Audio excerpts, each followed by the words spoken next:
Quiero ir para atrás.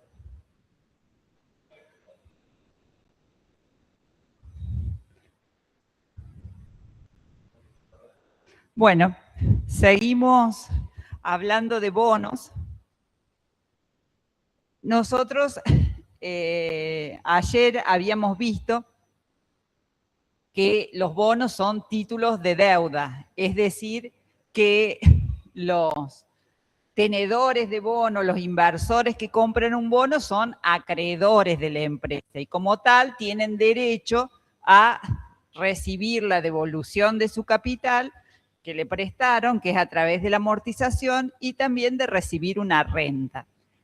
Esa renta, lo que les había dicho ayer rápidamente al final, es que puede estar establecida ya en las condiciones de emisión del bono, es decir, que paga una determinada tasa, que en ese caso sería una tasa fija, pero no es lo más común en el caso de que sea una emisión en pesos. ¿Por qué?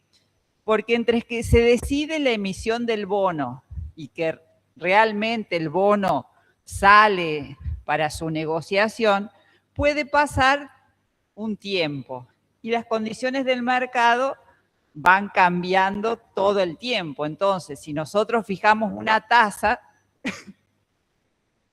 supongamos el 6%, puede que al momento del lanzamiento esa tasa ya no sea lo que se espera para ese bono y entonces los inversores van a exigir más.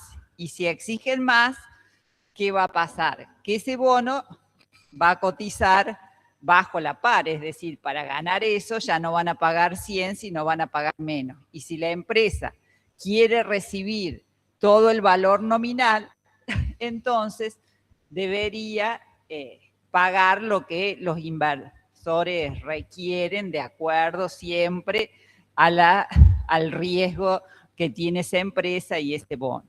Entonces, lo que es más común, ya vamos a ver en nuestro país, para el caso de los bonos que están emitidos en pesos, es que se establece una tasa de referencia, como les dije ayer, que la más común es la TAMAR, que es lo que pagan los bancos por los plazos fijos a los inversores grandes.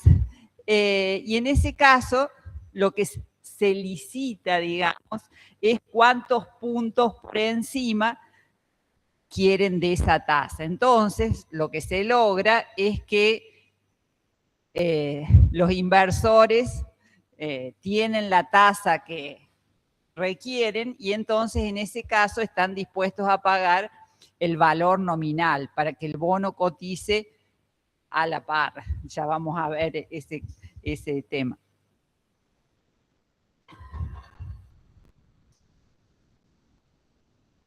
Entonces, yo voy a hacer una línea de tiempo en el pizarrón. Siempre en las condiciones de emisión del bono, dijimos que tiene que estar establecido el plazo, es decir, la duración del bono. Supongamos que el bono es a 2 años. Después lo que nos interesa es cómo paga la amortización y la renta. Es decir, la cantidad de periodos del bono va a depender precisamente de cómo se amortice y cómo pague la renta. Supongamos que es un bono bullet, es decir, que paga todo al final, que es lo que vimos sistema americano, sería entonces al final del segundo año. Pero si paga intereses anuales, habría un cupón de renta y al final el cupón de renta más la amortización. Es decir, siempre tenemos que ver en qué momento paga los intereses y cómo amortiza. Si amortiza todo al final o si tiene amortizaciones parciales. Es decir, como dije ayer, la empresa puede fijar que puede pagar, no sé, el 50 y el 50, o puede pagar el 33, 33 y 34, o puede ser distinto. Primero, si el proyecto, como dijimos, era de maduración lenta, puede devolver primero el 20, después el 40 y así, y después otro 40. Es decir, lo que importa es leer bien, digamos, el prospecto de emisión, donde tienen que estar todo lo que vimos ayer, y sobre todo, lo que nos interesa es precisamente cómo amortiza y cómo paga los intereses. Esa tasa cupón es importante que ustedes la diferencien, digamos, porque recién dije que la tasa podía ser fija o se podía determinar al momento de la emisión porque se licitaba, digamos, y en cierto modo puede ser variable porque si se fija una tasa de referencia, esa tasa va a ir variando de acuerdo a las condiciones del mercado. Nosotros, por razones pedagógicas, digamos, vamos a trabajar siempre con bonos de tasa fija, porque si trabajáramos con tasa variable, también le tendríamos que decir cuál es la tasa que se espera, o sea que en definitiva sería el mismo cálculo. Esa tasa que está establecida en las condiciones del bono o que la vamos calculando, esa es la tasa cupón. Esa es la tasa que la empresa promete pagar. Y las condiciones de emisión del bono no cambian. Y entonces, ¿por qué cambia el precio del bono? Nosotros dijimos que el valor de cualquier activo era el valor actual de los flujos de fondos que ese activo promete, descontados a la tasa de costo de oportunidad. En este caso, los flujos de fondos que el bono, que las obligaciones negociables en el caso de empresas promete, son los cupones de renta y amortización, digamos. Es decir que cuando nosotros trabajamos con tasa fija, esto no cambia. Ya uno al momento de comprar el bono sabe que si todo sucede como esperamos, nos van a devolver el capital de determinada forma y nos van a pagar determinado interés. Pero, ¿por qué entonces ustedes si toman una página de los agentes de bolsa o siguen la información del mercado, ven que los precios van cambiando? ¿Por qué cambian los precios? ¿Qué es lo que cambia? Si el numerador permanece constante, ¿qué es lo que cambia? ¿La tasa de descuento, no, profe? Lo que cambia es esa tasa de costo de oportunidad, que en la jerga financiera, cuando hablamos de bonos, esta tasa le llamamos RAV, rendimiento al vencimiento. O también la pueden ver como TIR, porque en definitiva es la TIR del bono, nada más que es el rendimiento al vencimiento. ¿Por qué? Porque esa va a ser la tasa si realmente nos quedamos con el bono hasta el final. Porque si nosotros lo vendemos antes, la tasa va a ser distinta o no, porque va a depender del precio de venta. Por eso, cuando nosotros calculamos esa TIR que le llamamos RAV, por eso, porque esa va a ser la tasa si nosotros nos quedamos con el bono hasta el vencimiento. Si no, va a depender de a qué precio vendamos el bono, digamos.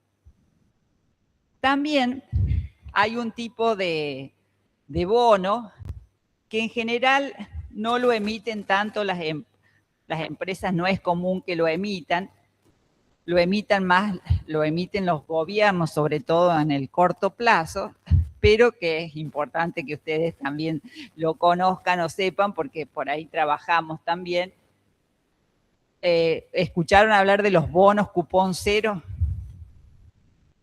No. En ese caso, sobre todo los títulos del Estado, bueno, en nuestro país emitieron distintos organismos, bonos, letras, digamos, en general de corto plazo, que son bonos cupón cero. También, cuando hablemos después del interés y todo lo demás, que hablamos de los bonos del Tesoro de Estados Unidos, todos los bonos de corto plazo son bonos cupón cero. ¿Eso qué significa? Que el bono no paga interés. Es decir, que si el valor nominal del bono es 100, el Estado o la empresa al plazo de vencimiento paga los 100. Entonces, ¿en dónde está el rendimiento? El rendimiento está en el precio que se ofrece para comprar ese bono. Es decir, si supongamos, no sé, un bono cupón cero a 30 días de valor nominal 100 y hoy ofrecen 98, esa tasa que va a ser para 30 días, esa es la tasa de rendimiento, digamos. Opera como una tasa de descuento, pero en definitiva son los bonos que se utilizan, ya vamos a ver, para ver las distintas tasas, porque precisamente no tienen riesgo de reinversión de nada, porque pagan solamente los 100. El interés ya estuvo dado por el precio que se ofreció. Pero como dije recién, el valor del bono cambia, porque cambian, como vimos ayer, que la tasa de costo-oportunidad está influida por el valor tiempo del dinero, por la inflación y por el riesgo. En los precios se van incorporando todas las noticias, digamos, que van surgiendo y hacen que entonces los precios, esta tasa, vaya cambiando y los precios de esos bonos cambien. Si hay expectativas, no sé, ahora supongamos que todo este problema de la guerra con el canal de Hormuz que trae impacto sobre el comercio internacional, porque por ahí pasan la mayoría de los barcos y entonces se espera que van a subir todos los precios porque pueden escasear hasta los alimentos. Entonces, ¿qué pasa? Aumenta el riesgo. ¿Qué va a pasar con esa tasa que requieren los accionistas? Va a aumentar, porque hay más riesgo, vamos a pedir más. ¿Y qué va a pasar con el precio del bono? ¿Va a ser más bajo o va a ser más alto? Si sube el rendimiento que requieren los inversores, sube esa tasa de costo de oportunidad, ¿qué pasa con el precio del bono? Va a bajar. Es decir, sí, va a bajar. Eso se lo tienen que grabar, porque si ustedes miran la fórmula, si nosotros actualizamos un valor que es fijo con una tasa más grande, el valor va a ser menor. Pero más allá de lo matemático, ustedes siempre piensen que si ustedes quieren ganar más o esperan ganar más, van a pagar menos. Es decir, que la relación entre valor y rendimiento siempre es inversa. Cuando suben las tasas, bajan los precios y al revés, cuando bajan las tasas, suben los precios. Por eso es que el valor nominal, digamos, supongamos del bono, al momento de la emisión es 100. Pero ¿qué pasa?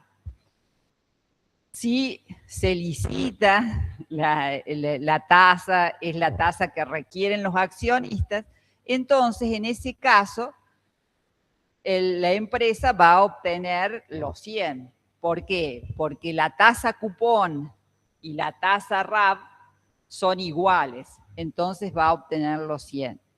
Pero si cambian las condiciones del mercado, supongamos que tenemos una tasa fija y cambian las condiciones del mercado, si la tasa sube, el valor del bono va a ser menor. Entonces, en ese caso, va a cotizar bajo la par.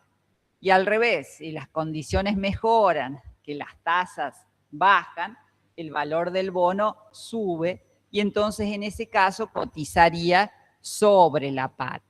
Entonces, lo que siempre tienen que tener en cuenta es que para hablar de a la par, bajo la par o sobre la par, lo que estamos comparando, voy a pasar a otra,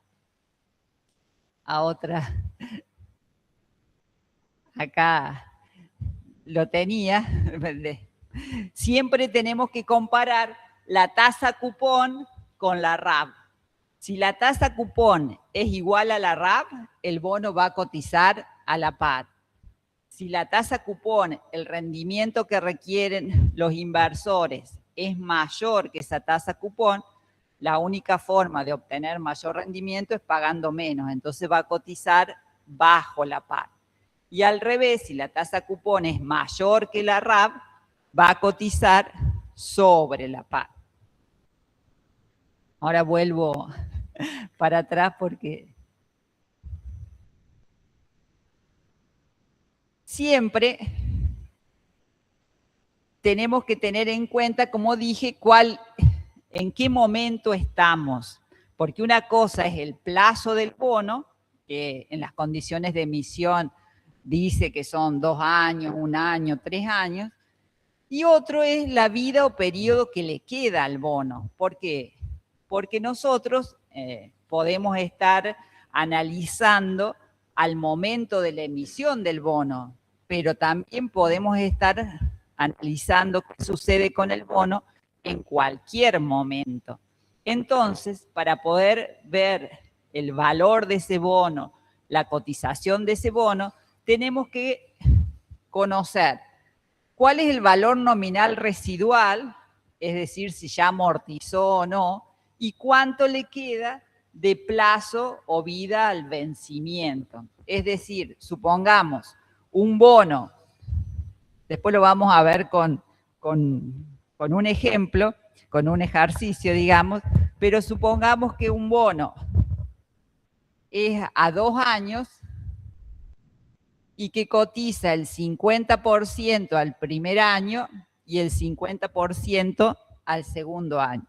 Supongamos, para hacerlo fácil, que paga también la renta anualmente a una tasa, supongamos, del 10% para hacer fácil el cálculo. Entonces, el primer año, ¿cuánto va a pagar de interés si la tasa es el 10%? El valor nominal del bono es 100. 110. Va a pagar 10 de interés. 10. Y la amortización es de 50. De 50. Y al final del bono, de la vida del bono, que le resta otra amortización de 50, ¿cuánto va a pagar de interés? Matemática financiera. Según la profe de matemática financiera, saben bonos que yo ni le tendría que dar. No me hagan que les diga que no es así. ¿Cuánto pagaría de interés al final? Si la tasa es el 10%, la tasa cupón es el 10% tasa efectiva anual y paga anualmente, o sea, paga el 10%. Al final, ¿cuánto pagaría? ¿10? ¿Acá cuánto me dijeron? 5. Paga 5. ¿Por qué paga 5? Porque el interés siempre es sobre el saldo adeudado al inicio del periodo. Cuando pagamos aquí, pagamos por este periodo que debía 100. El 10% es 10. Al comenzar este periodo ya pagó 50, entonces debe 50. El 10% de 50 es 5. Entonces, este bono pagaría 2 cupones, al año uno de 60 y al final uno de 55. Entonces, por supuesto que la evaluación de un bono se puede hacer durante cualquier momento. Para eso existe la TIR periódica que nos calcula por día. Nosotros, acá, como en teoría ustedes ya vieron todo esto en matemática financiera, lo que vamos a hacer es hacer coincidir en qué momento cotizamos con los momentos de cupón, de corte de cupón, donde se paga el cupón. Entonces, en ese momento, siempre podemos tener, digamos, dos cotizaciones. Una cotización al momento del corte de cupón, supongamos que llegamos, no es exactamente ese día porque unos días antes hay que registrarse y todo lo demás, pero bueno, por razones pedagógicas vamos a suponer que ese día podemos cotizarlo con cupón o sin cupón. ¿Eso qué significa? Que si lo cotizamos sin cupón, si yo soy la dueña del bono y lo vendo, el cupón lo cobro yo y el que me compra solamente va a cobrar el último cupón. Si se lo vendo con cupón, en realidad le estoy cobrando el precio del cupón porque el valor actual de eso en ese momento es eso, pero incluye el valor del cupón. Entonces ustedes siempre van a ver que cuando pedimos una cotización a un momento durante la vida del bono, siempre le va a decir o ex cupón o con cupón para ver si incluye el valor de ese cupón o no. Por eso, porque a este momento, digamos, si estamos al final de la vida, no de la vida, sino del primer año, a ese momento ya se han devengado, se han generado estos 10 pesos de intereses. Si yo estuviera en algún momento antes, debería calcular los intereses desde el momento 0 hasta ese día. No lo hacemos por eso mismo, porque tendrían que todos tener una calculadora. La calculadora no lo hace, tendrían que tener todos el Excel para calcular una TIR que trabaje con días, no pueden en una calculadora incorporar tantos flujos, digamos, porque pasaríamos a ser diarios. Entonces, nosotros vamos a trabajar con a ese momento. Esos son los intereses corridos. Y es importante tener en cuenta cuál es el valor nominal residual y cuáles son los intereses corridos, porque eso es lo que se conoce como el valor técnico. Es decir, el valor técnico, valor teórico que debería tener el bono sería el valor nominal residual más los intereses corridos.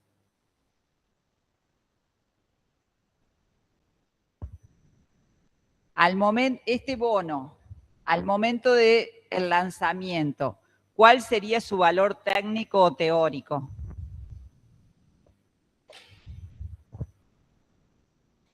Esto también lo pueden contestar los que están virtuales. Si yo tengo un bono de 100 pesos que paga el 50 pesos al final del primer año y 50 pesos al final del segundo y paga una tasa del 10%, al inicio, al momento 0, digamos, ¿cuál sería el valor teórico? 100. 100, porque el valor nominal residual es 100, porque todavía no pago nada, y como estoy en el momento 0, todavía no hay intereses corridos.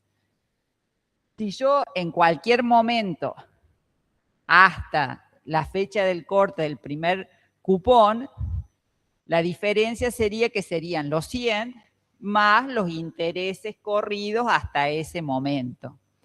Yes. Justo en el momento del corte de cupón, antes de pagar el cupón, el valor nominal residual todavía sería 100, porque no pagó los 50.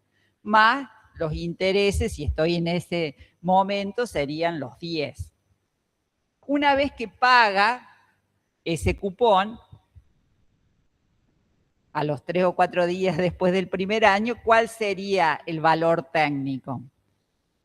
Sería Los 50. el nominal residual, los 50, y los Ah, intereses 80. corridos hasta ese momento. Y al final serían los 55 hasta que pague ese cupón. Ese valor técnico, cuando nosotros lo comparamos con el precio de cotización del bono, nos da la paridad. ¿Por qué? Porque en general, cuando nosotros hablamos de bonos, si uno dice el precio, puede, si no conoce todas las condiciones, en qué momento del plazo está, cuál es el valor nominal residual, nos puede llevar a confusión, porque a lo mejor un bono vale 500 y el otro vale 50, pero resulta que uno ya amortizó y el otro no. Entonces, en general, para poder comparar cómo está cotizando, se usa la paridad. Es decir, se compara cuál es el precio que tiene el valor de cotización con respecto a este valor técnico. Y entonces eso nos dice si cotiza, si es igual el valor técnico con el valor de cotización, cotiza al 100%. Y en ese caso es cuando está cotizando a la par. Si la paridad me da más del 100%, significa que está cotizando sobre la par y es porque lo que vimos recién, la tasa cupón es mayor que la RAB. Si está cotizando al revés bajo la par, en ese caso, el valor de cotización es menor que este valor técnico y es precisamente porque está cotizando bajo la par porque la RAB es mayor que la tasa cupón. Eso es lo que ustedes tienen aquí en la paridad es la relación, como les dije, entre el valor de cotización y el valor técnico. Supongamos que para este bono, al momento del lanzamiento, las condiciones del mercado cambiaron y el mercado exige en vez del 10%, el 9%. Entonces, en ese caso, como la RAB es menor que la tasa cupón, va a cotizar sobre la par y el valor de cotización va a ser mayor que el valor técnico y entonces va a ser 101%, 102%. Si coincide exactamente, si el mercado requiere el 10 y este bono paga el 10, el valor de cotización va a ser 100, la paridad va a ser 100%.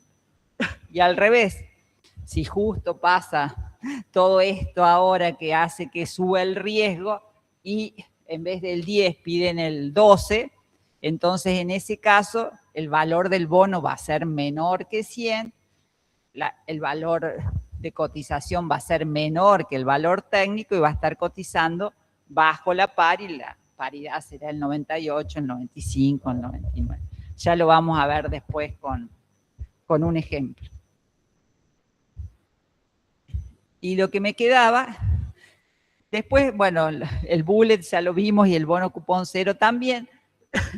Y después vamos a ver, porque hasta ahora yo hablé de la RAB como esa tasa de costo de oportunidad.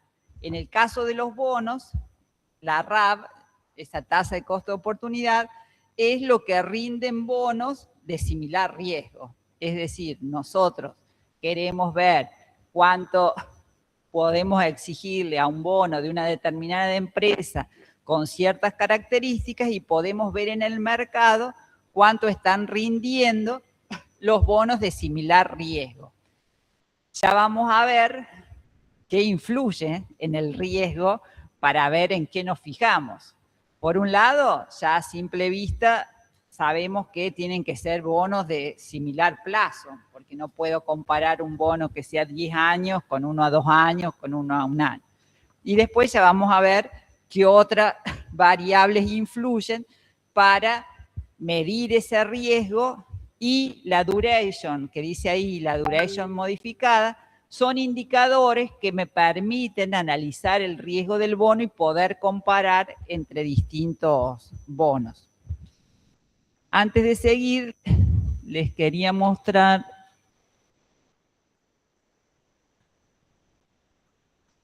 Se ve.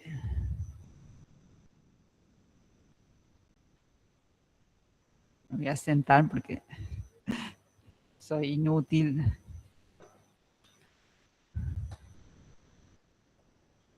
Acá.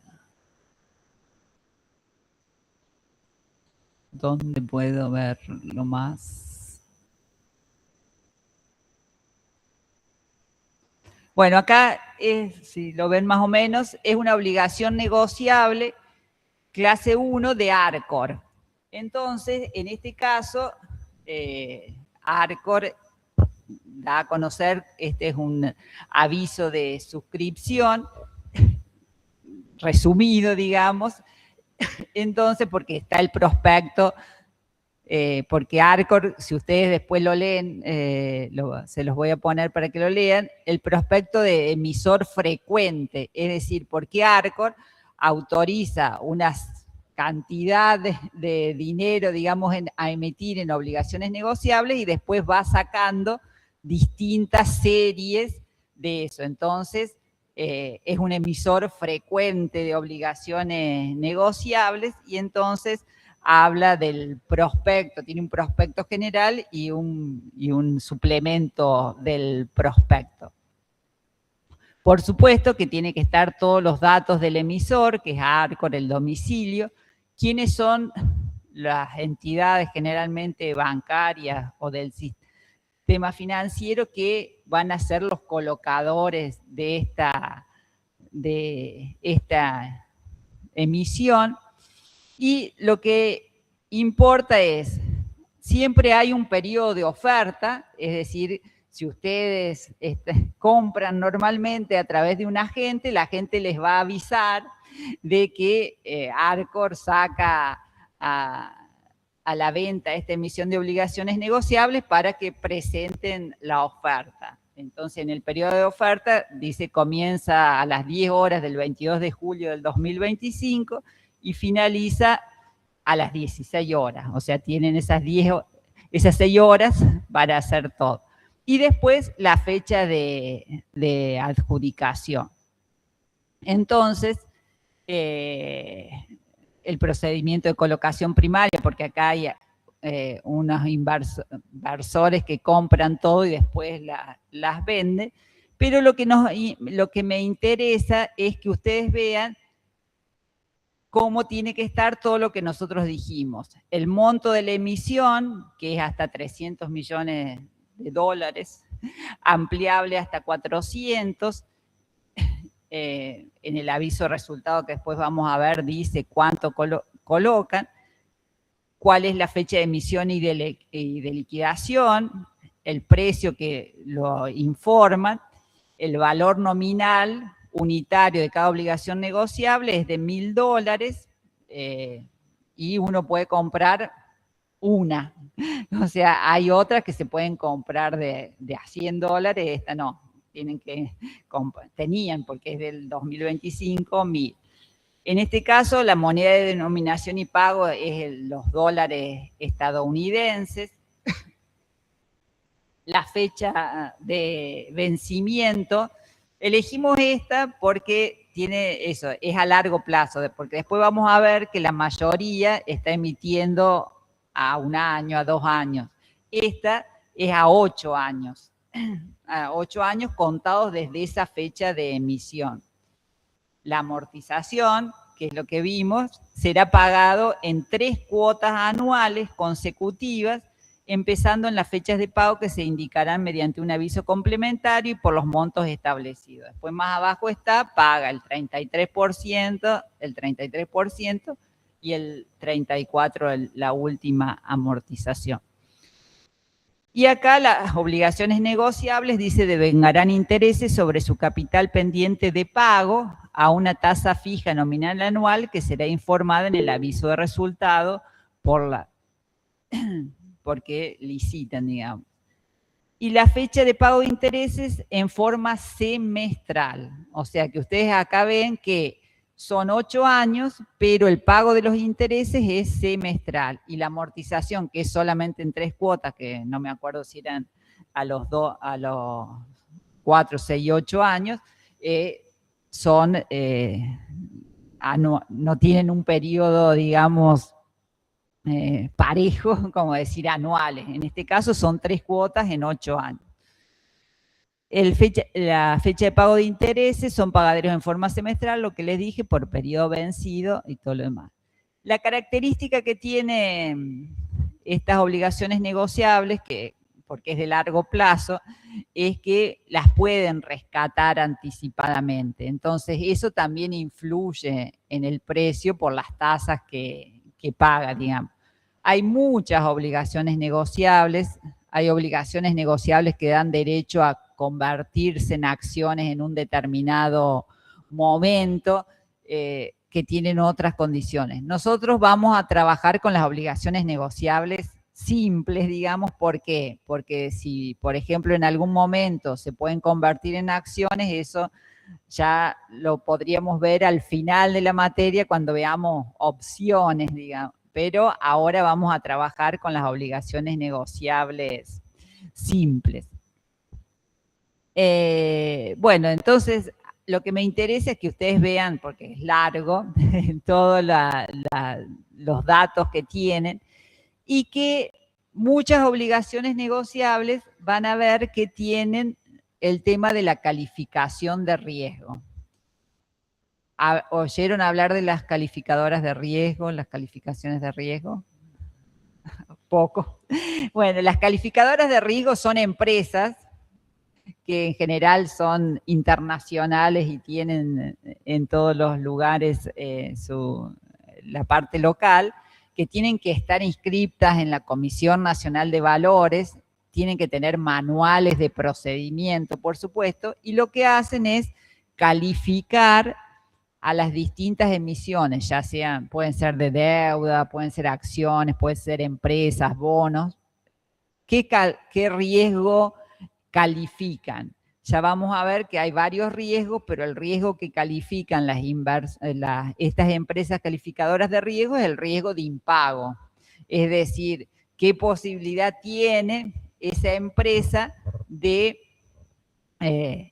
incumplir con la obligación, esa empresa o ese Estado, porque se imagina que no es lo mismo la calificación de deuda de Estados Unidos que Argentina. Es decir, existen distintas. Y se califican por letra. A es la mejor, AE, que es la que ya está directamente en cesación, que no ha pagado nada. Entonces, generalmente, las empresas más grandes califican. Como les dije ayer, había un régimen especial para pymes, que una de las ventajas es que no tienen que tener la calificación de una calificadora de riesgo, porque no es un procedimiento fácil y suele ser caro, supongo. Bueno, en este caso dice, las obligaciones negociables no han sido calificadas en la Argentina, pero internacionalmente han sido calificadas como B. Es decir, no son investment grade, como se les dice a las A, sino son las que le siguen. Sobre todo eso es por estar en un país como Argentina, y además en áreas, depende mucho del sector de la economía que atiende, cuáles son sus productos. Es decir, las calificadoras de riesgo analizan todo. Cuáles son las perspectivas económicas de ese sector, cuáles son, en qué lugares desarrolla sus actividades, cuáles son sus materias primas, pero también analiza la forma de organización de la empresa y todo lo demás. Acá dice que las obligaciones negociables serán emitidas completamente en forma cartular. Eso quiere decir, como vimos, electrónicamente. Y acá siempre se pone para qué emiten la obligación negociable. En este caso, Arcor dice que tenemos la intención de utilizar los fondos netos de la emisión de las obligaciones negociables tras el pago de comisiones y gastos estimados, de conformidad con lo dispuesto, para los siguientes fines. Primero, el reembolso y o refinanciamiento total de nuestras obligaciones negociables clase 18 en circulación y demás deuda a corto plazo. y otros fines corporativos generales. Quiere decir que en este caso no es para un proyecto de inversión, sino es para refinanciar deuda de corto plazo, es decir, tiene vencimiento de obligaciones de otra serie de obligaciones negociables en el corto plazo, y entonces lanza otra para cancelar esa. Acá lo que le decía de si hay garantías o no, dice que constituirán obligaciones directas, no subordinadas, sujetas a garantía común. Acá no tiene ninguna otra garantía. La ley aplicable, como le decía, quién es el fiduciario, bueno, todo lo demás. Y después, en este, no sé dónde había leído, porque hay varios, aclara, se ve que en otro que era un poco más largo, pero era muy largo, siempre se aclara cómo se cuentan los intereses, porque ustedes habrán visto en matemática financiera que cuando uno trabaja con días y eso, el año, lo correcto es trabajar con un año de 365 días. Pero muchos, sobre todo en obligaciones negociables, en este caso, en otro lado donde decía cómo amortizaba, dice que toma un año de 360 días, es decir, que cuenta como meses de 30 días y toma un año de 360. El aviso que yo tenía es el aviso de resultados, porque ese vimos era donde establecía las condiciones y cuáles fueron el resultado de la colocación. Habíamos visto que era en la emisión de 300 que se podía ampliar hasta 400. Acá dice entonces que el monto de la emisión fue de 350 millones de dólares, ¿no? El precio de emisión, ve, no fue a la par, fue bajo la par al 98,544. La tasa de interés es el 7,60 nominal anual.